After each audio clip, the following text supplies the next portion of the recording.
আসসালামু আলাইকুম রহমতুল্লাহি বারাকাতু। সুপ্রিয় মুক্তির পথের দর্শকবৃন্দ, যে চারটি আলামত আপনার মাঝে থাকলে আপনি বুঝবেন নিশ্চয়ই আল্লাহ তাআলা আপনাকে অনেক অনেক ভালোবাসেন, যদিও আপনি অপরাধী হন না কেন। তাই কোরআন সুন্নায় বর্ণিত সর্বাধিক উল্লেখযোগ্য এই চার আলামত সম্পর্কে সুস্পষ্ট ধারণা রাখা মুমিনের ঈমানি দায়িত্ব। এই চার আলামতের সকল আলামত একত্রে পাওয়া শর্ত নয়, বরং যে কোনো একটি আলামত আপনার মাঝে প্রকাশ পেলেও আপনি ধরে নেবেন নিশ্চয়ই আপনি আল্লাহ তাআলার নিকট স্বাভাবিকের চেয়ে অবশ্যই প্রিয় বান্দা। সুবহানাল্লাহ। ১. হুব্বুন নাস, মানুষের ভালোবাসায় সিক্ত হওয়া। রাসূল সাল্লাল্লাহু আলাইহি সাল্লাম ইরশাদ করেন, ইন্নাল্লাহা ইযা আহাব্বা আবদান দাআ জিবরিল আলাইহিস সালাতু ওয়াস সালাম ফাকাল। আল্লাহ তাআলা যখন কোনো বান্দাকে মহব্বত করেন তখন জিবরিল আলাইহিস সালাতু ওয়াস সালামকে ডেকে বলেন, ইন্নী উহিব্বু ফুলানান ফা আহিব্বা। আমি অমুক বান্দাকে মহব্বত করি, অতএব তুমি তাকে মহব্বত করো। ফা ইউহিব্বুহু জিবরিল আলাইহিস সালাতু ওয়াস সালাম সুম্মা ইউনাদি ফিস সামাই ফায়াকুল। ফলে জিবরিল আলাইহিস সালাতু ওয়াস সালাম তাকে মহব্বত করতে শুরু করেন এবং জিবরিল আলাইহিস সালাতু ওয়াস সালাম আকাশের সকল ফেরেশতার মাঝে ঘোষণা করে বলেন, ইন্নাল্লাহা ইউহিব্বু ফুলানান ফা আহিব্বুহু ফা ইউহিব্বুহু আহলুস সামায়ে। মহান আল্লাহ তাআলা অমুক বান্দাকে মহব্বত করেন, অতএব তোমরা তাকে মহব্বত করো। ফলে আসমানবাসী তাকে মহব্বত করতে শুরু করেন। সুবহানাল্লাহ। সুম্মা ইউদাউ লাহুল কবুলু ফিল আরদ। ফলে জমিনে তার গ্রহণযোগ্যতা বেড়ে যায়, লোকটি মানুষের হৃদয়ে স্থান করে নেয়। সুতরাং আপনি যদি মানুষের ভালোবাসায় সিক্ত হন তাহলে বুঝে নেবেন নিশ্চয়ই মহান আল্লাহ তাআলা আপনাকে ভালোবাসেন। কেননা অর্থবিত্ত ক্ষমতা থাকা সত্ত্বেও মানুষের ভালোবাসা পাওয়া যায় না। নিশ্চয়ই মানুষের ভালোবাসা আল্লাহর পক্ষ থেকে বান্দার প্রতি বিশেষ অনুগ্রহ। তাই একটু বিবেচনা করে চলুন।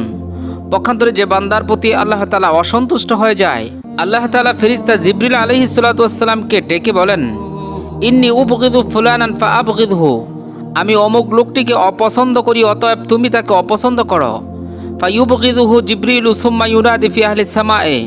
ফলে জিবরিল আলাইহিস সালাতু ওয়াস সালাম তাকে অপছন্দ করেন এবং সে আসমানবাসীদের মধ্যে ঘোষণা দিয়ে বলেন, ইন্নাল্লাহা ইউবগিদু ফুলানান ফা আবগিদুহু। আল্লাহ তাআলা অমুক বান্দাকে অপছন্দ করে, অতএব তোমরা তাকে অপছন্দ করো। ফায়ুবগিদুনাহু সুম্মা তুযাউ লাহুল বাগদাউ ফিল আরদ। ফলে সকল ফেরেশতাগণ তাকে অপছন্দ করে এবং জমিনে তার জন্য রয়ে যায় নিন্দা। ফলে লোকটি মানুষের মনে ঘৃণিত হয়ে যায়। সুতরাং মানুষের ভালোবাসাকে রেসপেক্ট করুন, এটি আপনার জীবনকে সুখময় করে তুলবে। যদি এ আলামত না থাকে তাহলে দ্বিতীয়টি দেখুন, বালাউ ওয়া মাসাইব। সব সময় অভাব অনটন ও বিপদ লেগে থাকা, এটি আপনার প্রতি আল্লাহ তাআলার অগাধ ভালোবাসার লক্ষণ। সাহাবী হযরত সাদ রাদিয়াল্লাহু তাআলা বলেন, আমি রাসূল সাল্লাল্লাহু আলাইহি সাল্লামকে প্রশ্ন করলাম, হে আল্লাহর রাসূল, মানুষের মাঝে কার বিপদের পরীক্ষা সবচেয়ে কঠিন হয়? ক্বালান নবী সাল্লাল্লাহু আলাইহি সাল্লাম, আল আম্বিয়া সুম্মাল আমসাল ফাল আমসাল। রাসূল সাল্লাল্লাহু আলাইহি সাল্লাম বলেন, নবীদের বিপদের পরীক্ষা সবচেয়ে কঠিন হয়, তারপর পর্যায়ক্রমে যারা সবচেয়ে নেককার তাদের, এরপর যারা নেককার তাদের। ফায়ুবতালার রাজুলু আলা হাসবে দীনি। সুতরাং যে ব্যক্তি যত দিনের পথে অগ্রগামী তার বিপদ আপদ তত বেশি অগ্রগামী। ফাইন কানা দীনুহু সুলবান ইশতাদ্দা বালাউহু ওয়া ইন কানা ফি দীনিহি রিক্কাতুন উবতুলিয়া আলা হাসবে দীনি। তাই মানুষকে তার ধর্মানুরাগের অনুপাত অনুসারে পরীক্ষা করা হয়। তুলনামূলকভাবে যে লোক বেশি ধার্মিক তার পরীক্ষাও সে অনুপাতে কঠিন হয়ে থাকে, আর যে সামান্য ধার্মিক তার পরীক্ষাও সামান্য ধরনের হয়ে থাকে। স্বাভাবিকভাবে প্রশ্ন আসে, আল্লাহ তাআলা তার প্রিয় বান্দাকে কেন এত বিপদ আপদের সম্মুখীন করে থাকেন? রাসূল সাল্লাল্লাহু আলাইহি সাল্লাম বলেন, মা ইউসিবুল মুসলিমা মিন নাসাবিন ওয়ালা ওয়াসাবিন ওয়ালা হাম্মিন ওয়ালা হুজন। মুসলিম ব্যক্তির উপর যে কষ্ট, ক্লেশ, রোগ ব্যাধি, উদ্বেগ, উৎকণ্ঠা, দুশ্চিন্তা, কষ্ট ও পেরেশানি আসে, এমনকি যে কাঁটা তার দেহে ফুটে, ইল্লা কাফারাল্লাহু বিহা মিন খাতায়া। এসবের মাধ্যমে আল্লাহ তাআলা তার গুনাহসমূহ ক্ষমা করে দেন। সুবহানাল্লাহ। এমনকি রাসূল সাল্লাল্লাহু আলাইহি সাল্লাম বলেন, মা আসাবাল মুমিনু মিন মাকরুহিন ফাহুয়া কাফারাতুন লিখাতায়াহু হাত্তা নাখবাতুল নামলা। মুমিনের যে কোনো কষ্ট হলে, এমনকি যদি একটা পিঁপড়া কামড় দেয় তবুও তার গুনাহ মাফ হয়ে যায়। সুবহানাল্লাহ। তবে যদি কোনো বিপদ বা সমস্যা আপনাকে এমন হতাশ করে তুলে যে আল্লাহ তাআলার স্মরণ থেকে সম্পূর্ণ আপনাকে বিমুখ করে তোলে এবং আরও বড় বড় পাপের আধারে আপনি হারিয়ে যান, তাহলে বুঝে নেবেন এটা হলো পার্থিব জীবনের ঘটে যাওয়া কোনো পাপের নগদ শাস্তি।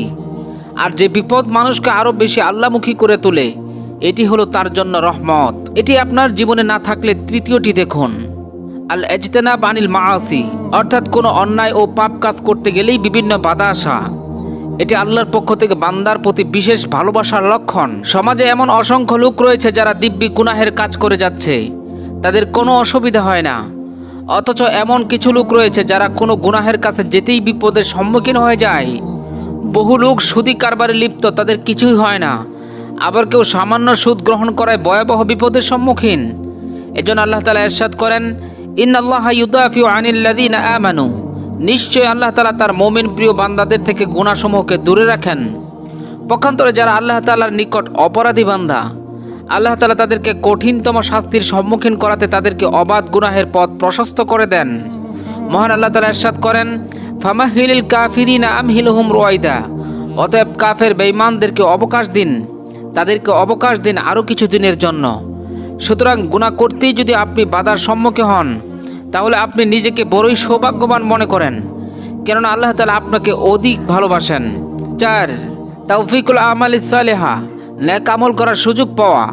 অর্থাৎ আল্লাহ তাআলা যাকে ভালোবাসেন তাকে যে কোনো পরিস্থিতিতে নেক আমলের অবারিত সুযোগ দান করেন, যেন উক্ত বান্দা দ্রুত জান্নাত লাভ করতে পারে। সুবহানাল্লাহ।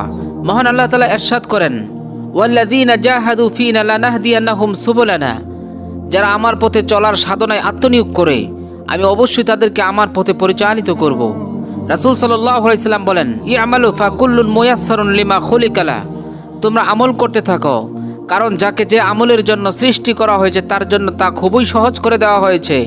আম্মা মান কানা মিন আহলিস সাআদাতি ফায়ুয়াসসারু লিআমালি আহলিস সাআদা, সুতরাং যে ব্যক্তি সৌভাগ্যের অধিকারী হবে তার জন্য সৌভাগ্যের অধিকারী লোকদের আমলকে সহজ করে দেওয়া হবে।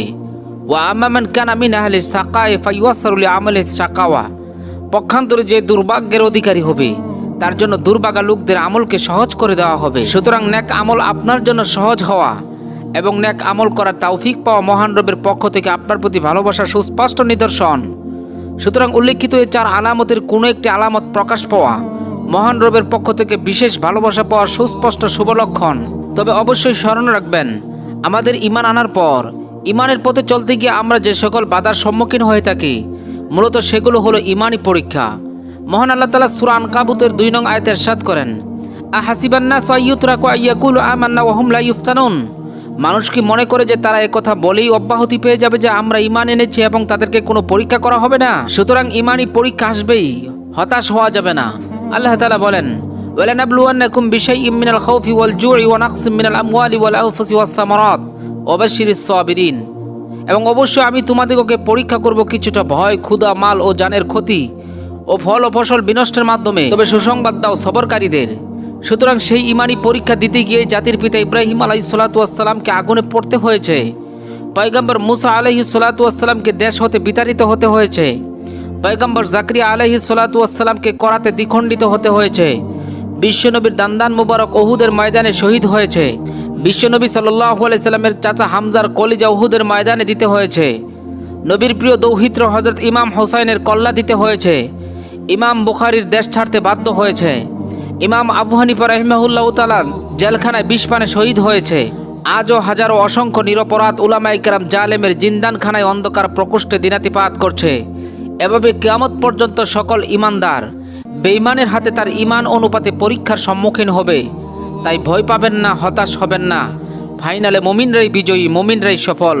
ওয়ালা তাহিনু ওয়ালা তাহজানু ওয়া আনতুমুল আ'লাউনা ইন কুনতুম মুমিনিন, আর তোমরা নিরাশ হও না এবং দুঃখ করো না, যদি তোমরা মুমিন হও তবে তোমরাই জয়ী হবে।